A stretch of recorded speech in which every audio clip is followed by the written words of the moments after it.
अक्सर यह देखने को मिलता है कि जब भी किसी पत्नी के द्वारा अपने पति पर घरेलू हिंसा का केस किया जाता है या मेंटेनेंस का केस किया जाता है, तो साथ ही पति के द्वारा जल्दबाजी में अपना इनकम एफिडेविट पेश किया जाता है। अगर आपने गलत रूप से इनकम का एफिडेविट पेश किया है तो सामने वाला जो वकील होता है उसमें कुछ पॉइंट देख लेता है और उसके बाद वह जीतने के लिए अपने ही एफिडेविट को जीतने के लिए इस्तेमाल करता है। तो हमें किन बातों का ध्यान रखना है और इनकम एफिडेविट में क्या बताना है, इसके बारे में मैं आपको बताऊंगा। तो नमस्कार दोस्तों, मैं हेमंत सेन एडवोकेट और आप देख रहे हैं हेमंत अलग बिलो।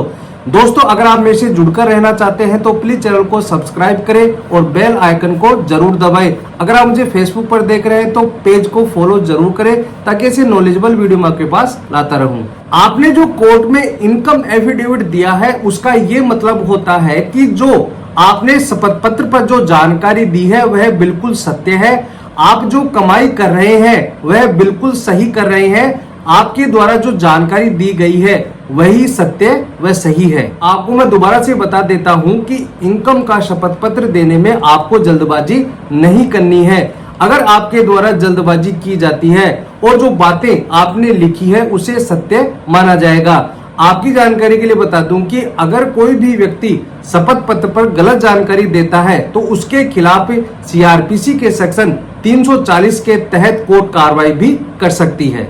कई बार ऐसे देखने को मिलता है कि कई बार खर्चे और मेंटेनेंस से बचने के लिए लोग उसमें यह लिखते हैं कि मैं बिल्कुल भी नहीं कमाता हूं, लेकिन असल में वह अच्छा खासा कमाते हैं।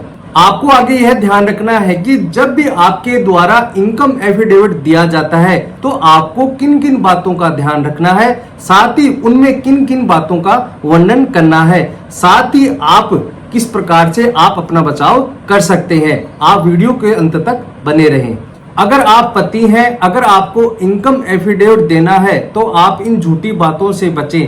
जैसे अगर आपके द्वारा यह कहा जाता है कि मैंने होम लोन ले रखा है, कार लोन ले रखा है या एजुकेशन लोन ले रखा है, तो इन बातों से आपको बचना है।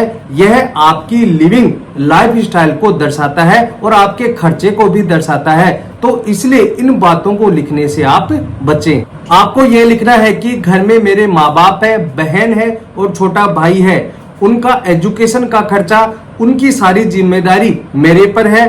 साथ ही आपको यह भी लिखना है कि अगर घर में कोई भी बीमार हो जाता है तो उनकी जिम्मेदारी भी मेरे पर है। अगर आपका 5 या 10 साल का बच्चा है और अगर आप उसकी कस्टडी लेना चाहते हैं तो आपको लास्ट में कितना बचता है यह दिखाना है। अगर आप कोर्ट में जाकर यह बोलते हैं कि सर मैं बेरोजगार हूं और बिल्कुल भी नहीं कमाता हूं, आपको सोच समझकर यह शपथ पत्र देना है। अगर आपके द्वारा झूठा शपथ पत्र पेश किया जाता है तो कोर्ट के द्वारा आपको जेल भी भेजा जा सकता है। इसलिए आपको सोच या समझकर इनकम एफिडेविट देना है। जब भी किसी के द्वारा इनकम का एफिडेविट एक बार पेश कर दिया जाता है तो कोर्ट के द्वारा उसे ही मान लिया जाएगा। साथ ही अगर आप एफिडेविट गलत देते हैं तो कोर्ट के द्वारा आप पर सीआरपीसी के सेक्शन 340 के तहत कार्रवाई भी की जा सकती है।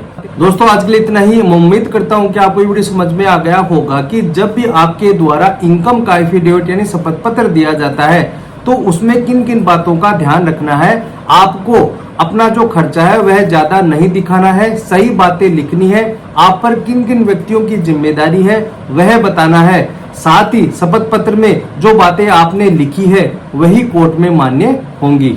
जब भी आपके द्वारा इनकम एफिडेविट पेश किया जाता है उसमें कमाई दिखाई जाती है और लास्ट में आपके पास कितना बचता है वह भी आपको दिखाना है। दोस्तों, आज के लिए इतना ही। वीडियो अच्छा लगा तो प्लीज इसे लाइक करें, अपने दोस्तों को शेयर करें। अगर आपके मन में कोई भी बात हो तो मुझे कमेंट बॉक्स में जाकर पूछ सकते हैं। अगर आप मुझसे जुड़कर रहना चाहते हैं तो प्लीज चैनल को सब्सक्राइब करें ताकि ऐसे नॉलेजेबल वीडियो मैं आपके पास लाता रहूं। धन्यवाद।